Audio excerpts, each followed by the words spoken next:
ನಮಸ್ಕಾರ. ಸುವರ್ಣ ಸುದ್ದಿವಾಹಿನಿಯ ವಿಶಿಷ್ಟವಾದ ವಿಶೇಷ ಕಾರ್ಯಕ್ರಮಕ್ಕೆ ಪ್ರೀತಿಯ ಸ್ವಾಗತ.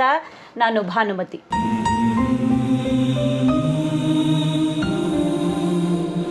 ನಮ್ಮ ಕನ್ನಡದಲ್ಲಿ ಕಲಾವಿದರಿಗೆ ಖಂಡಿತ ಕೊರತೆ ಇಲ್ಲ.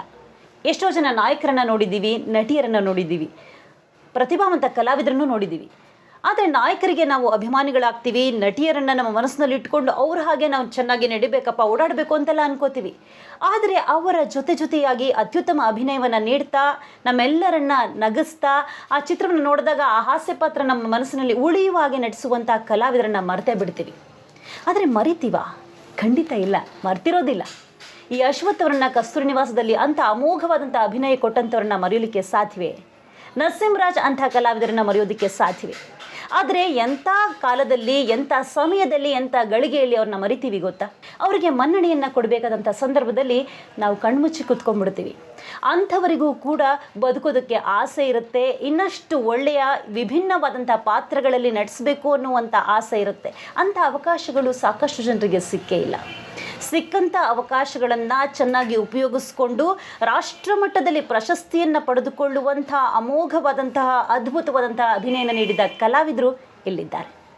ಈ ಮನೆ ನೋಡೋದಕ್ಕೆ ಬಹಳ ಪುಟ್ಟ ಮನೆ. ಸರಿಯಾಗಿ 10 ಜನ ಬಂದರೆ ಇಲ್ಲಿ ಕೂತ್ಕೊಳ್ಳೋದು ಸಾಧ್ಯ ಆಗಲ್ಲ. ಆದರೆ ಇಂಥ ಮನೆಯಲ್ಲಿ ಅದ್ಭುತವಾದಂಥ ಕಲೆಯೊಂದು ಅರಳಿ ನಿಂತಿದೆ. ಆ ಕಲಾವಿದ ಯಾರು? ನಿಮಗೆ ಪರಿಚಯ ಮಾಡಿಕೊಡ್ತೀನಿ. ನಮಸ್ಕಾರ ಸರ್, ಚೆನ್ನಾಗಿದ್ದೀರಾ? ಚೆನ್ನಾಗಿದ್ದೀನಿ ಮೇಡಮ್. ವೀಕ್ಷಕರೇ, ಈಗ ನಿಮಗೆ ಗೊತ್ತಾಯ್ತಲ್ಲ ನಾನು ಯಾರ ಮನೆಗೆ ಕರ್ಕೊಂಬಂದಿದ್ದೀನಿ, ಯಾರನ್ನ ಮತ್ತೆ ನೋಡುವಂಥ ಪ್ರಯತ್ನವನ್ನು ಮಾಡ್ತಾ ಇದ್ದೀನಿ ಅನ್ನುವಂಥದ್ದು. ಇವರೇ ನಮ್ಮ ಅಚ್ಚುಮೆಚ್ಚಿನ ಪ್ರೀತಿಯ ಹೆಮ್ಮೆಯ ಕಲಾವಿದ ವೈಜನಾಥ್ ಬಿರಾದಾರ್. ಎಷ್ಟು ಪಾತ್ರಗಳನ್ನು ಮಾಡಿದ್ರಿ? ಸುಮಾರು 42 ವರ್ಷದಿಂದ ಈ ಕ್ಷೇತ್ರದಲ್ಲಿ ಇದ್ದೀರಿ. ಹೇಗೆ ಬಂದರೆ ಈ ಕ್ಷೇತ್ರಕ್ಕೆ ನೀವು?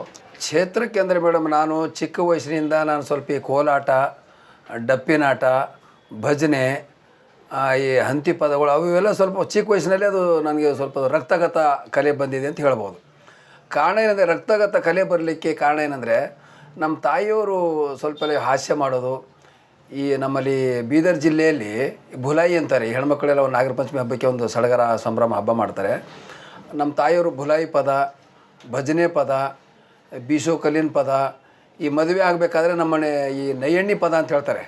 ನೈಯಣ್ಣಿ ಪದ ಹೇಗಂದರೆ, ಈ ಮದುಮಕ್ಕಳಿಗೆ ಬಟ್ಟೆ ತೊಡಿಸೋ ಮುಂಚೆ ನೀರು ಹಾಕಿ ಎಣ್ಣೆ ಹಚ್ತಾರಲ್ಲ, ಆವಾಗ ಆ ಪದಗಳು. ಹೀಗಾಗಿ ನಮ್ಮ ತಾಯಿಯಿಂದ ನನಗೆ ಕಲೆ ಬಂದಿದೆ ಅಂತ ಒಂದು ನನ್ನ ಅನಿಸಿಕೆ. ಯಾವತ್ತೂ ಅನಿಸಿಲ್ವಾ ನೋಡೋಕ್ಕೆ ಚೆನ್ನಾಗಿದ್ದಿದ್ರೆ, ಇನ್ನೊಂದು ಸ್ವಲ್ಪ ಬಣ್ಣ ಇದ್ದಿದ್ರೆ, ಫೈಟಿಂಗ್ ಮಾಡೋಕ್ಕಾಗಿದ್ದಿದ್ರೆ ಕುದುರೆ ಮೇಲೆ ಹೋಗ್ಬೋದಾಗಿತ್ತು? ಇಲ್ಲ, ಅದರಲ್ಲೂ ಕುದುರೆ ಮೇಲೆ ಇದು ಮಾಡಿದ್ದೀನಿ ಮೇಡಮ್. ಈಗ ನಾನು ಫೈಟು ಮಾಡಿದ್ದೀನಿ, ಡ್ಯಾನ್ಸು ಮಾಡಿದ್ದೀನಿ. ಸುಮಾರು 300 ಚಿತ್ರಗಳಲ್ಲಿ ನೀವು ಪಾತ್ರ ಮಾಡಿದ್ರಿ. ಬೇರೆ ಪಾತ್ರಗಳು ನಿಮಗೆ ಸಿಕ್ಕಿದ್ದಕ್ಕಿಂತ ಹೆಚ್ಚಾಗಿ ಭಿಕ್ಷುಕನ ಪಾತ್ರನೇ ಜಾಸ್ತಿ ಸಿಕ್ತಲ್ಲ, ಅದ್ರ ಬಗ್ಗೆ ಏನಾದರೂ ಬೇಜಾರಿದೆಯಾ ನಿಮಗೆ? ಇಲ್ಲ, ಬೇಜಾರಿಲ್ಲ ಮೇಡಮ್. ಯಾಕಂದರೆ ನನಗೆ ಭಿಕ್ಷುಕರ ಪಾತ್ರ ಸೃಷ್ಟಿಯಾಗಿದ್ದು ಉಪೇಂದ್ರ ಅವರಿಂದ. ನಿಮ್ಮ ಕಲೆಯನ್ನು ಗೌರವಿಸುವಂಥವ್ರೊಬ್ಬರು ಮಾತಾಡಿದರೆ ನೋಡಿ. ಕಾಶಿ ಸರ್ ಹತ್ರ ಸ್ಕ್ರಿಪ್ಟ್ ಮಾಡ್ಬೇಕಾರೆಲ್ಲ ಏನೋ ನಮ್ಮ ಯಾವುದೇ ಒಂದು ಕ್ಯಾರೆಕ್ಟರ್ ಬಂದರೂ ಕೂಡ ಇದು ಬಿರಾದಾರ್ ತುಂಬ ಚೆನ್ನಾಗಿರ್ತಾರೆ ಅಂತ. ಅದು ಎಸ್ಪೆಷಲಿ ಅಜಗಜ ಅಂತರಲ್ಲಿ ಫಸ್ಟ್ ಟೈಮು ಆ ಪಿಕ್ಚರಿಗೆ ನಾನು ಡೈರೆಕ್ಟ್ರು. ಆ ಪಿಕ್ಚರಲ್ಲಿ ಒಂದು ಭಿಕ್ಷುಕನ ಕ್ಯಾರೆಕ್ಟ್ರು ಭಾಳ ಅದ್ಭುತವಾದ ಡಬ್ಬಾ ರಿಪೇರಿ ಅಂದ್ಕೊಂಬರ್ತಾ ಇರ್ತಾರೆ ಅವರು. ಅದು ಡಬ್ಬಾ ರಿಪೇರಿ ಅನ್ನೋದೇ ಭಾಳ ಫೇಮಸ್ ಅದು ಅವ್ರದ್ದು. ಆ ಕ್ಯಾರೆಕ್ಟ್ರ್ ಮಾಡಿದಾಗ ತುಂಬ ಅದ್ಭುತ. ಅವ್ರ ಪರ್ಫಾರ್ಮೆನ್ಸ್ ಬಗ್ಗೆ ಮಾತಾಡೋದೇ ಬೇಕಾಗಿಲ್ಲ. ಯಾಕಂದರೆ ಅಷ್ಟು ಇನ್ವಾಲ್ವ್ಡ್ ಆಗಿ ಅಷ್ಟು ಏನೋ ತುಂಬ ಅಭಿನಯ ಕೊಡೋವಂಥ ಒಬ್ಬ ನಟ ಅವರು. ಎಲ್ಲರಿಗೂ ಗೊತ್ತು ಅವ್ರು ಎಂಥ ಒಳ್ಳೆ ನಟ ಅಂತ. ಎಲ್ಲದೇ ನಟರಿಗಿಂತ ಹೆಚ್ಚಾಗಿ ಅವ್ರು ಒಳ್ಳೆ ಹ್ಯೂಮನ್ ಬೀಯಿಂಗು. ಅದಾದಮೇಲೆ ಆ ಭಿಕ್ಷುಕನ ಪಾತ್ರನೇ ಜಾಸ್ತಿ ಸಿಗ್ತಾ ಹೋಯ್ತಲ್ಲ. ಭಿಕ್ಷುಕನ ಪಾತ್ರ ನನಗೆ ಸಿಗದೇ ಇದ್ದಿದ್ರೆ ನಾನು ರೆಕಗ್ನೈಸ್ ಆಗ್ಲಿಕ್ಕೆ ಚಾನ್ಸೇ ಇಲ್ಲ. ಯಾಕಂದರೆ ಈಗ ಭಿಕ್ಷುಕನ ಪಾತ್ರನೇ ನನಗೆ ಅಕ್ಷಯ ಪಾತ್ರೆ ಆಗಿದೆ. ಕೊಟ್ಟ ಪಾತ್ರ ಮಾಡ್ಕೊಂಡು ಬರ್ತಾ ಇದ್ದೆ. ಹುಲಿಯಾದಲ್ಲಿ KV ರಾಜು ಸರ್ ಅವರು ಏನು ಮಾಡಿದ್ದಾರೆ, ಒಂದು ಸೀರಿಯಸ್ ಪಾತ್ರ. ಯಾರಾದರೂ ಆ ಸೀನ್ ನೋಡಿದರೆ ಅವ್ರ ಕಣ್ಣ ನೀರು ಬರುತ್ತೆ. ಈ ಪೊಲೀಸ್ ರೋಲ್ ಮಾಡಬೇಕಾದ್ರೆ ಯಾವ ಥರ ಅನುಭವ ಆಗ್ತಿತ್ತು? ಇರಲಿ ಮೇಡಮ್, ಅದು ಪೊಲೀಸ್ ಪಾತ್ರ ಅಂದರೆ ಕೂಡ ನಾವೆಲ್ಲ ಮಾಡಿದೆಲ್ಲ ಕಾಮಿಡಿ ಪಾತ್ರ. ಬಿರಾದಾರ್ ಅವರೇ, ಇಷ್ಟು ಪಾತ್ರ ಮಾಡಿದಿರಿ, ಈ ಇನ್ನೂ ಯಾವುದೋ ಒಂದು ಪಾತ್ರ ಮಾಡಬೇಕು, ನನಗೆ ಭಾಳ ಇಷ್ಟ ಆ ಪಾತ್ರ ಮಾಡೋಕ್ಕೆ ಅಂತ ಅನಿಸ್ತಾ ಇದೆಯಾ? ಇದೆ ಮೇಡಮ್, ಆಸೆ ಇದೆ. ಒಂದು ವಿಲನ್ ಪಾತ್ರ ಮಾಡಬೇಕು ಅಂತ ಆಸೆ ಇದೆ. ಒಂದು ವಿಲನ್ ಪಾತ್ರ ಈಗ ನಿಮಗೆ ಸಿಕ್ತು, ಹೇಗೆ ಮಾಡ್ತೀರಾ ಅದನ್ನು? ನಂದು 100 ವರ.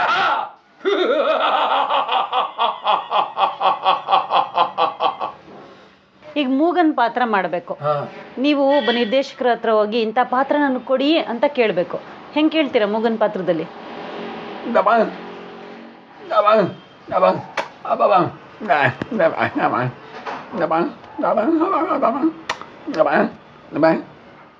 ಕುರುಡನಾಗಿ ಹೇಗೆ ಹೇಳ್ತೀರಿ? ಡೈರೆಕ್ಟರ್ ಸರ್, ನನಗೊಂದು ಯಾವ್ದಾರ ಕುರುಡನ ಪಾತ್ರ ಇದ್ರೆ ಕೊಡ್ರಿ, ನನಗೆ ಕೊಟ್ಟರೆ ಮಾಡ್ತೀನಿ ರೀ ನಾನು. ಅಂಗವಿಕಲನ ಪಾತ್ರ ಅಂತ ಹೇಳಿದ್ರೆ ಅಂಗವಿಕಲ ಅಂದರೆ ಈಗ ಯಾರಿಗೂ ಒಬ್ರಿಗೆ ಲಕೋ ಹೊಡೆದಿರುತ್ತೆ,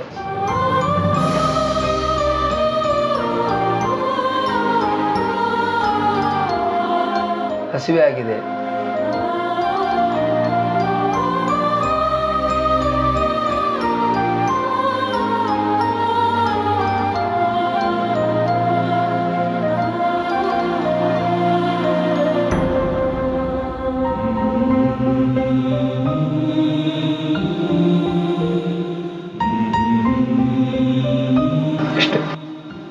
ಎಂಥ ಅದ್ಭುತವಾದ ಪಾತ್ರ ಮಾಡಿದ್ರೆ ನೀವು. ನನಗೆ ಕಣ್ಣಲ್ಲಿ ನೀರು ಬಂದ್ಬಿಡ್ತು. ನಡೆದು ಬಂದ ಹಾದಿಯನ್ನು ನೋಡ್ತಾ ಇದ್ದೀವಿ. ಇದ್ರ ಮಧ್ಯೆ ಒಂದು ಪುಟ್ಟ ವಿರಾಮ ತಗೊಂಡು ಬೇಗ ವಾಪಸ್ ಬರ್ತೀವಿ.